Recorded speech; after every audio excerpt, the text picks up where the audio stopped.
Morning always comes. Light defeats the darkness, and it will be all worth it. Pinamukha ng stepfather ni Mickey na hindi invited si Miguel doon, na agad namang pinaliwanag ni Miguel na birthday ng anak niya kaya dadalhan niya ng regalo. Sabay sinabihan niya yung lalaki na mag-relax lang ito dahil nag-uusap sila ng ex-wife niya tungkol sa anak nila. Sabay abot sa sobre na may lamang pera na sustento ito ni Mickey, pero pinamukha ng ex-wife ni Miguel na hindi niya yun kailangan. Sabay sinabihan niya ang umalis na siya, na nagmakaawa naman si Miguel na tanggapin niya yung pera para sa future ng anak nila, pero pinamukha ng lalaki na anak nila si Mickey dahil matagal na ang hindi siya kinikilala ng bata, kaya sinabihan ni Miguel na wag itong makialam, pero hinawakan siya ng lalaki sabay tinataboy siya nito. Kaya nagalit si Miguel na naitulak niya, na agad namang tumakbo si Mickey sa stepdad niya na umiiyak ang bata, kaya wala nang nagawa pa si Miguel kundi umalis na.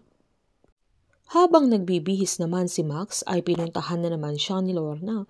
Sabay sinabi niya kung kaya siyang konsintihin ng nanay niya ay hindi niya magagawa yun, na agad namang sinabihan ni Max na kailangan muna niya ng privacy, na mas nag-alala si Lorena nang makita niya yung malaking pasa sa tagiliran ng dalaga, na agad namang sinita ng nanay ni Max.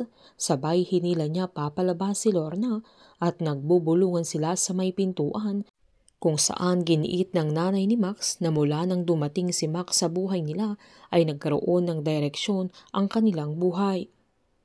Habang pinakinggan naman ng dalaga yung voice record na sinen ng fiancé niya, na malungkot pa rin ito, kung saan giniit ng binata na siya na ang bahala sa mama niya, na hindi na niya kailangang mag-alala. Sabay na appreciate niya yung video ng wedding na sinen ni Max, na yun din ang gusto niya, na magiging simple lang yung kasal nila.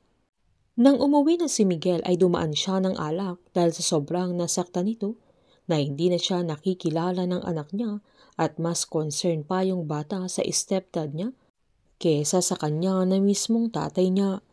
Nang iinumin na niya ito ay hindi rin niya kaya, lalo't tapos na ang rehab niya at matagal na siyang hindi umiinom, kaya imbes na inumin niya yung alak ay hinagis niya ito. Habang galit naman si Timur dahil sa pagpapakamatay ng anak niya sa mismong harapan niya, na ang tingin ni Donato sa sarili niya ay failure na naman siya dahil nadakip siya ng Team Incognito.